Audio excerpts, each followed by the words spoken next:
CM Revanth Reddy మాట్లాడుతున్నారు. Live లో చూద్దాం. రాజ్ ఠాకూర్ గారు, మిత్రులు శాసనసభ్యులు కాళే యాదయ్య గారు, ప్రభుత్వ సలహాదారులు హర్కర వేణుగోపాలరావు గారు, అదేవిధంగా వేదిక మీద ఉన్న అధికారులు, మేడే ఉత్సవాల సందర్భంగా ఇక్కడికి విచ్చేసిన కార్మిక సోదరులకు అందరికీ కూడా మేడే సందర్భంగా శుభాకాంక్షలు తెలియజేస్తున్న మిత్రులారా, మీ శ్రమశక్తి, మీ చెమట చుక్కలు ఈ ప్రపంచ అభివృద్ధికి బాటలు వేసినాయి అనడంలో ఎలాంటి అతిశయోక్తి లేదు. ప్రపంచంలో ఎన్నో ఉద్యమాలు, ఎన్నో పోరాటాలు శాశ్వత పరిష్కారం చూపించకుండా, అభివృద్ధి బాటలు వేయకుండా అర్ధాంతరంగా ముగుస్తూ ఉంటాయి. కానీ 139 సంవత్సరాల క్రితం చికాగోలో మొదలైన ప్రపంచ కార్మికులారా ఏకం కండి, పోరాడితే పోయేదేమీ లేదు, బానిస సంఖ్యలు తప్ప అని కార్ల్ మార్క్స్ పిలుపును తీసుకొని అక్కడ మొదలైన పోరాటం ప్రపంచ కార్మికులను ఏకం చేసి ప్రపంచంలో మే 1 తారీఖు కార్మిక దినోత్సవంగా జరుపుకొని కార్మికుల సమస్యలనే కాదు, కార్మిక శ్రమశక్తిని, కార్మికుల యొక్క త్యాగాలను చర్చించుకోవడానికి ఈ సందర్భాన్ని, కార్యక్రమాన్ని ప్రపంచవ్యాప్తంగా వినియోగించుకుంటున్నాం. ఈరోజు తెలంగాణ రాష్ట్ర ప్రభుత్వం ఈ కార్యక్రమాన్ని అధికారికంగా నిర్వహించడమే కాకుండా ఈరోజు ప్రధానంగా తెలంగాణ ఉద్యమంలో భాగస్వాములైన సింగరేణి కార్మికులు, ఆర్టీసీ కార్మికులు, విద్యుత్ కార్మికులు, అసంఘటిత కార్మికులు, నూతనంగా గిగ్ వర్కర్స్ కూడా ఈరోజు ఈ కార్యక్రమంలో పాల్గొని తెలంగాణ రాష్ట్ర సాధనలో ఈ కార్మికుల యొక్క పాత్ర మరవలేనిది. తెలంగాణ రాష్ట్ర సాధనలో మీ ప్రయత్నాలను గుర్తు చేసుకునే సందర్భం ఇదని చెప్పి నేను తెలియజేయదలుచుకున్నా. మిత్రులారా, ఏ దేశమైనా ఆర్థిక రంగంలో అభివృద్ధి జరగాలి అని అంటే పరిశ్రమలు రావాలి, పెట్టుబడులు పెట్టాలి. ఉత్పత్తి జరగాలి అంటే కార్మికుల యొక్క రక్తం చెమటగా మారి 12 గంటల వరకు మీరు పని చేయడం వల్లనే ఈరోజు అభివృద్ధి జరిగింది. ఆనాటి మీ పోరాటాల వల్ల పని గంటలు 12 నుంచి 8 గంటలకు మార్చడమే కాకుండా వారానికి ఒక రోజు సెలవు ఇచ్చే మీ పోరాటాల వల్ల కార్మికులకు వారానికి ఒక రోజు సెలవు ఇవ్వాల్సిన నిర్ణయాలు ప్రభుత్వాలు ఆనాడు తీసుకున్నాయి.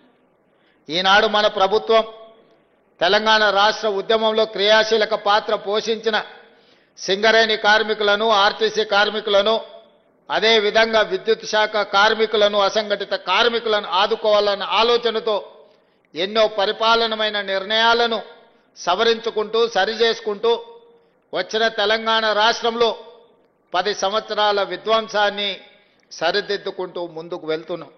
మీ అందరి సహకారం వల్ల ఈనాడు తెలంగాణ రాష్ట్రంలో మనము ఇన్ఫ్లేషన్ తక్కువ ఉన్న రాష్ట్రము, దేశంలోనే తెలంగాణ నెంబర్ 1గా నిలబడ్డది.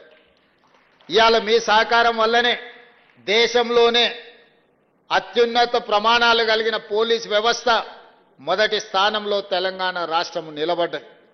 నిరుద్యోగ సమస్యను పరిష్కరించిన రాష్ట్రాలలో మొట్టమొదటి రాష్ట్రం. ఇతర రాష్ట్రాలే కాదు, ప్రపంచంలోనే ప్రతి దేశం నిరుద్యోగ సమస్య పెరుగుతున్న సందర్భంలో 8.8% నుంచి 6.2% నిరుద్యోగ సమస్యను తగ్గించి దేశంలోనే మొదటి స్థానంలో తెలంగాణ రాష్ట్రము నిలబడ్డది. అంటే దాంట్లో మీ శ్రమ ఉన్నది, మీ కృషి ఉన్నదని చెప్పి నేను ఈ సందర్భంగా తెలియజేస్తున్నా.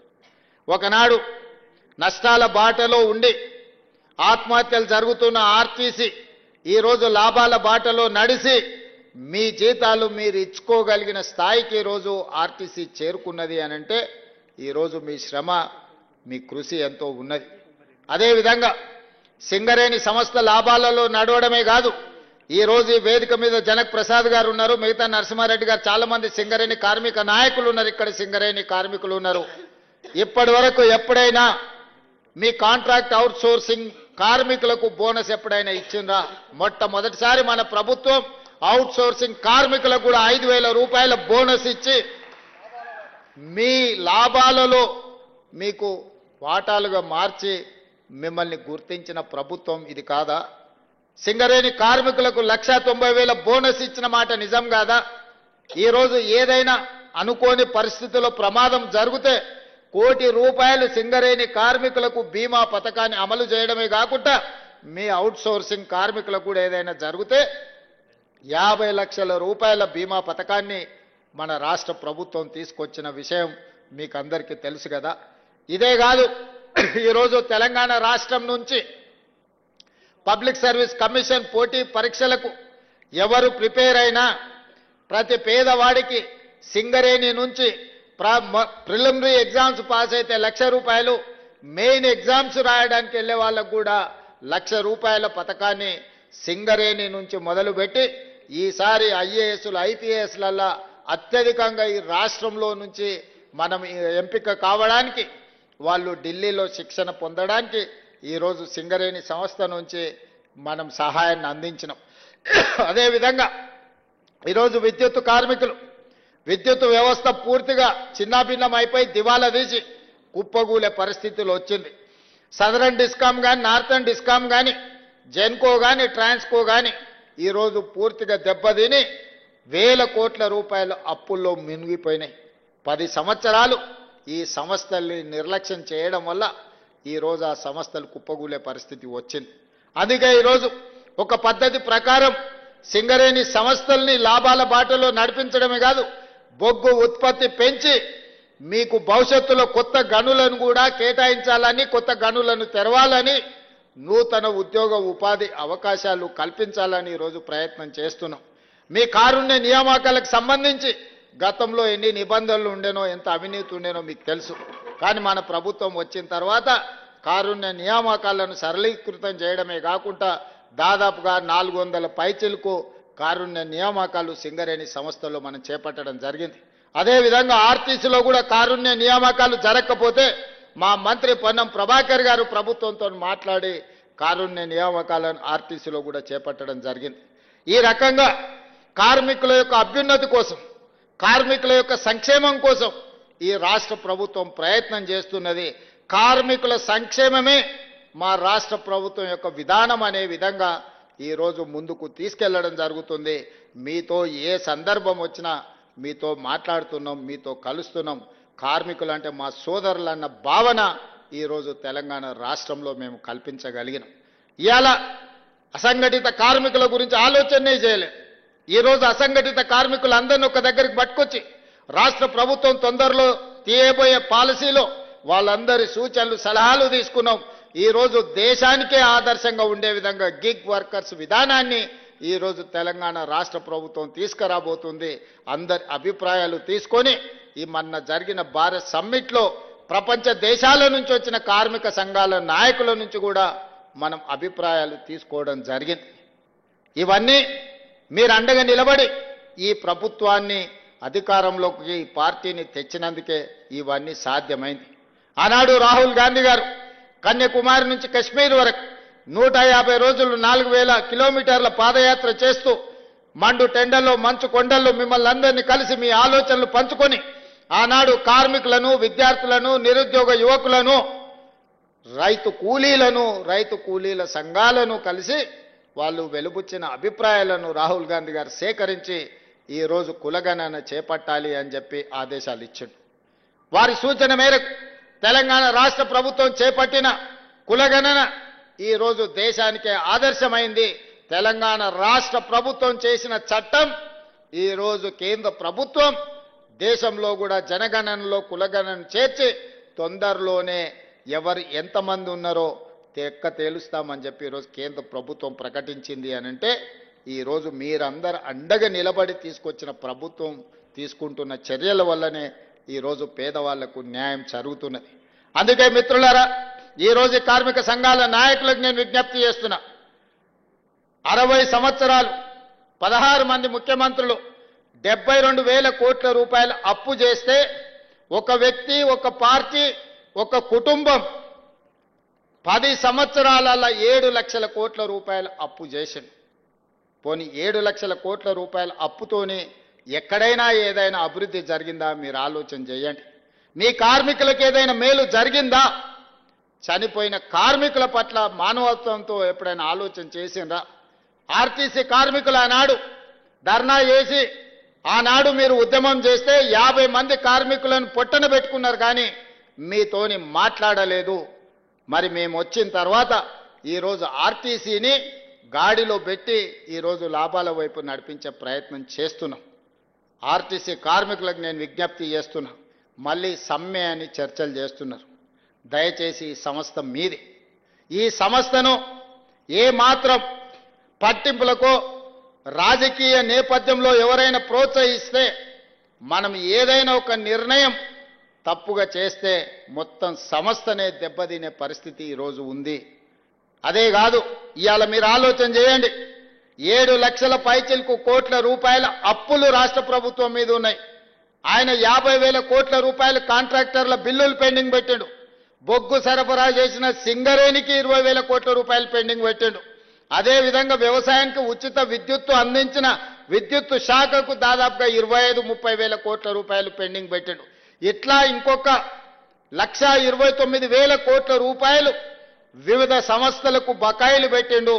చంద్రశేఖరరావు గారు డిసెంబర్ 7, 2023 నాడు మాకు అధికారం అప్పజెప్పినప్పుడు 8,29,000 కోట్ల రూపాయల అప్పులు మా చేతికి అందించిండు. ఇందులో 7,11,000 కోట్ల రూపాయలు వివిధ బ్యాంకులల్లా వివిధ సంస్థలల్లా ప్రభుత్వం పూచీకత్తు పెట్టి అప్పులు తెస్తే, మిగతావి వివిధ సంస్థలలో ఉద్దెర పెట్టిండు. ఉద్దెర మన గ్రామాలలో ఉంటుంది. కిరాణం కొట్టోడో లేకపోతే బట్టల కొట్టో షాపోడో మనకు తెలిసినోడు ఉంటాడు.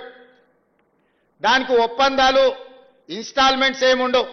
ఊర్లో మనకు ఉండే గౌరవం కొద్ది అప్పిస్తారు. అట్లాంటి అప్పులు విద్యుత్ శాఖ దగ్గర, అట్లాంటి అప్పులు సింగరేణి సంస్థ దగ్గర, ఇట్లా వివిధ కాంట్రాక్టర్లు చేసిన పనులకు నిన్న మన సర్పంచులు నిరసన తెలిపినరని వారు మన అంటున్నారు. మేము వచ్చినాక సర్పంచులే లేరు కదా మిత్రమా. మేము అధికారం రాకంటే ముందే సర్పంచుల పదవీ కాలం ముగిసిపోయింది. మరి మేము సర్పంచులకు ₹1 పని కూడా ఇవ్వలేదు. పని ఇద్దామన్న సర్పంచులే లేరు. ఇవాళ సర్పంచులకు బకాయిలు ఉన్నాయంటే ఆ ప్రభుత్వం ఆనాడు వారు పెట్టిపోయిన బకాయిలే కదా. ఇట్లాంటి బకాయిలు, కాంట్రాక్టర్ల బకాయిలు, సర్పంచుల బకాయిలు, విద్యుత్ శాఖ బకాయిలు, ఆర్టీసీ కార్మికుల బకాయిలు ఈరోజు ప్రతి సంస్థకు పుట్టిన కాడల్లా బ్యాంకులకు దొరికితే బ్యాంకులో తెచ్చిండు, ఊరి మీద దొరికితే ఊరి మీద తెచ్చిండు, చేబదులు దొరికితే చేబదులు తెచ్చిండు, పక్కింటోళ్ళ దగ్గర దొరికితే పక్కింటోళ్ళ దగ్గర తెచ్చిండు. మొత్తంగా 10 సంవత్సరాలలో 8,29,000 కోట్ల రూపాయల అప్పుతోని డిసెంబర్ 7, 2023 నాడు మా చేతికి అధికారం ఇచ్చిండు. మరి ఈరోజు నేను అడుగుతున్న మిత్రులారా, 60 సంవత్సరాలు 16 మంది ముఖ్యమంత్రులు 1948 నుంచి 2014 జూన్ 2 వరకు 72,000 కోట్ల రూపాయల అప్పు చేస్తే, ఒక వ్యక్తి, ఒక కుటుంబం, ఒక పార్టీ 10 ఏళ్లలో 8,29,000 కోట్ల రూపాయల అప్పు చేసి, ఆ అప్పులతోని ఆయన తీసుకున్న తప్పుడు నిర్ణయాలతోని మనకు అధికారం ఇచ్చిండు. ఒకే ఒక్క ఉదాహరణ చెప్పదలుచుకున్న, అన్నం ఉడికిందా లేదా అని ఒక మెతుకు బట్టి చూస్తే తెలుస్తుంది. 1,02,000 కోట్ల రూపాయలు కాళేశ్వరం కాంట్రాక్టర్లకు బిల్లులు ఇచ్చిండు. 3 ఏళ్ల కట్టుడు కూలుడు సరిపోయింది. ఆయన కాళేశ్వరం అన్నాడు, మా కోమటిరెడ్డి ఎంకన్న అది కూలేశ్వరం అన్నాడు.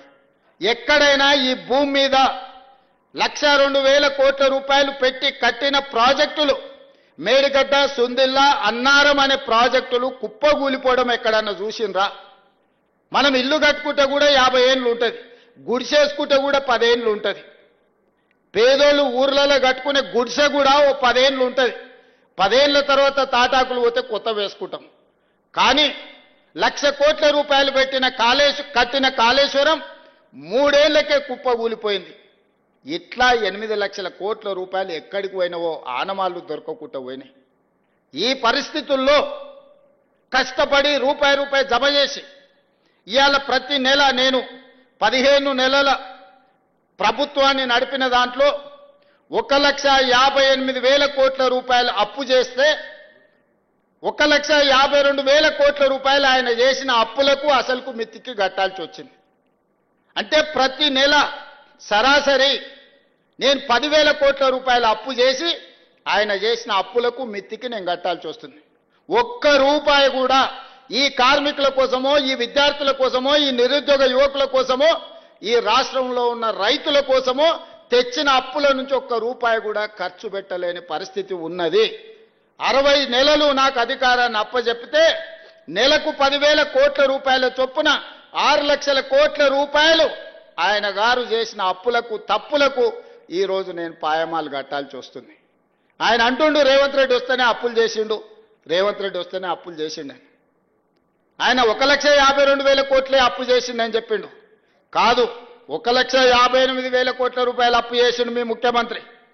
కానీ ఆ 1,52,000 కోట్ల 58,000 కోట్ల రూపాయలలో 1,52,000 కోట్ల రూపాయలు 15 నెలల ఆయన చేసిన అప్పులకు అసలు మిత్తి నేను కట్టాల్సి వచ్చింది. ఇంకెట్లా నడపాలనో రాష్ట్ర ప్రభుత్వాన్ని మీరు చెప్పండి. ఇవాళ ఏ పథకం ఆగలే, రైతు భరోసా ఆగలేదు, రైతు రుణమాఫీ ఆగలేదు, షాదీ ముబారక్ ఆగలేదు, కళ్యాణ లక్ష్మి ఆగలేదు. మా ఆడబిడ్డలకు అదనంగా ఉచిత ఆర్టీసీ బస్సు ఇచ్చే 5,000 కోట్ల రూపాయలు ఖర్చు పెట్టినాం. ఇవాళ దొడ్డు బియ్యం ఇస్తే మిల్లర్లు కొంతమంది దళారులు దోసుకుంటుంటే ఇవాళ ప్రతి పేదవాడికి ప్రతి మనిషికి 3,10,00,000 మందికి సన్న బియ్యం ప్రతి మనిషికి 6 కిలోల చొప్పున 3 కోట్ల మందికి ఇవాళ సన్న బియ్యం ఇస్తున్నాం. ఆ పేదోళ్ళ ఇళ్లలో ఏ సన్న బియ్యం అయితే మేము ఇచ్చినామో నేను, మా మంత్రులు, మా ఎమ్మెల్యేలు, మా నాయకులందరూ వాళ్ళ ఇళ్లలో పోయి ఆ సన్న బియ్యం అన్నం తినొస్తున్నాం. ఇవాళ సన్న బియ్యం పథకాన్ని మేము అమలు చేసినాం. 200 యూనిట్లు ఉచితంగా ప్రతి పేదవాడికి ఇచ్చినాం. గల్ఫ్ కార్మికులు ఎవరైనా అక్కడ చచ్చిపోతే శవాలను కూడా ఈ దేశానికి తేలేని పరిస్థితి ఉండే. ఇవాళ శవాలను తేవడమే కాదు, 5 లక్షల రూపాయల కుటుంబాలను ఆదుకోవడానికి ఇస్తున్నాం. వాళ్ళ పిల్లల చదువులకు ఆదుకున్నాం. 10 లక్షల రూపాయలు రాజీవ్ ఆరోగ్యశ్రీ ఈరోజు వాళ్ళకి అమలు చేస్తున్నాం. గిగ్ వర్కర్లు ఎక్కడైనా చచ్చిపోతే, ఏదైనా ప్రమాదం జరిగితే 5 లక్షల రూపాయలు ఈరోజు వాళ్ళని ఆదుకోవడానికి వాళ్లకు ప్రమాద బీమా పథకాన్ని కూడా ఇవాళ గిగ్ వర్కర్ల కోసం తీసుకొచ్చి పెట్టినాం. నేను అడుగుతున్న ఇవాళ మీరు ఆలోచన చేయండి. ఆనాటి పథకాలను అమలు చేయడమే కాదు, అదనంగా ఆర్టీసీలో ఆడబిడ్డలకు ఉచితంగా బస్సు ప్రయాణం ఇచ్చినాం. 500 రూపాయలకే సిలిండర్ ఇచ్చినాం. ఈరోజు సన్న బియ్యం పథకాన్ని అమలు చేసినాం. ఇట్లా చెప్పుకుంటూ పోతే ప్రతి పథకాన్ని ఈరోజు రాష్ట్ర ప్రభుత్వం అమలు చేసింది. 60,000 ప్రభుత్వ ఉద్యోగాలు మొదటి సంవత్సరంలోనే నియామకాలు చేపట్టిన రాష్ట్రం ఈ దేశంలోనే తెలంగాణ రాష్ట్రం. స్వతంత్రం వచ్చినప్పటి నుంచి ఈ రోజు వరకు ఏ రాష్ట్రం కూడా మొదటి సంవత్సరంలోనే 60,000 ప్రభుత్వ ఉద్యోగాలు ఇచ్చిన రాష్ట్రం ఏదైనా ఉంటే, ఇంక్లూడింగ్ నరేంద్ర మోడీ గారు గుజరాత్ రాష్ట్రంలో ఉన్నా కూడా నేను సవాల్ చేస్తున్నా, మాతో పోటీ పడమనుండి మేము ప్రతి డిపార్ట్మెంట్లో ఇచ్చిన ప్రతి ఉద్యోగం యొక్క వివరాలు ఇస్తాను. 60,000 ఉద్యోగాలు ప్రభుత్వంలో నియామకాలు చేపట్టి మేము ఈరోజు నిరుద్యోగ యువకుల పట్ల ఒక సానుభూతితో మా ప్రభుత్వం ముందుకు వెళ్తుంది. ఇన్ని చేసినా ఇవి సరిపోతాయంటే సరిపోవు. నాకు తెలుసు ఇంకా సమస్యలు ఉన్నారు, బాధలు ఉన్నారు, కార్మికుల కష్టాలు ఉన్నాయి. ఇవన్నిటిని కూడా తీరవాలంటే కొంత సమయం కావాలి. విధ్వంసం జరిగింది, ఆర్థిక నేరగాళ్ళలాగా ఆర్థిక ఉగ్రవాదం జరిగింది. ఈ దేశంలో, ఈ రాష్ట్రంలో పేదవాడు మరింత పేదవాడాయండి. కానీ ఆయన గారి కుటుంబానికి టీవీలు వచ్చినాయి, పేపర్లు వచ్చినాయి, ఫామ్ హౌజులు వచ్చినాయి, వ్యాపారాలు వచ్చినాయి, 1,000 కోట్ల రూపాయల ఆదాయం వచ్చింది. మనందరం దివాలా తీస్తాం ఎట్లా? 72,000 కోట్ల రూపాయల అప్పులున్న తెలంగాణ రాష్ట్రం 8,29,000 కోట్ల రూపాయల అప్పులకెట్లా పోతుంది? ఆయనకు మాత్రం టీవీలు, పేపర్లు, ఫామ్ హౌజులు 1,000 కోట్ల రూపాయల పెట్టుబడులు వచ్చినాయంటే ఏం జరిగిందో తెలంగాణ రాష్ట్రంలో మీరు ఒక్కసారి ఆలోచన చెయ్యండి. ఇన్ని తప్పులు చేసి మళ్ళా వచ్చి చెప్తున్నాడు, నాకు ఇవ్వండి, నా చేతికి ఇస్తే చక్కదిద్దుతాను. 10 ఏళ్ళు ఇచ్చిండ్రు, ఏమెలుగా పెట్టిండ్రు వారు, మీరు ఒక్కసారి ఆలోచన చేయండి. 10 ఏళ్ళ కనీసం మీరు బయటకు వచ్చి చెప్పుకునే అవకాశం అన్ని ఇచ్చిండ్రా? ఏ ధర్నా చౌక్లో ఉద్యమం జరిగి, ధర్నాలు జరిగి, ఇదే పొన్నం ప్రభాకర్ గారు ఎంపీలుగా ధర్నా చౌక్లో నిరాహార దీక్ష చేసి తెలంగాణ రాష్ట్రం తెస్తే ఆ ధర్నా చౌక్నే వస్తేనే మూత వేసిండు కదా. మళ్ళీ మనం వస్తేనే ధర్నా చౌక్ తెరిస్తే వాళ్ళ కుటుంబం అంతా ధర్నాకు వచ్చిండ్రు కదా. తెలంగాణ రాష్ట్రంలో కనీసం ఇక్కడ ఉన్నోళ్ళు మీ ఫోన్లలో మీరు మాట్లాడుకునే స్వేచ్ఛ అయితే వచ్చింది కదనే. గతంలో ఎప్పుడైనా మీరు ధైర్యంగా ఎవరితోనైనా మీ ఫోన్లలో మీరు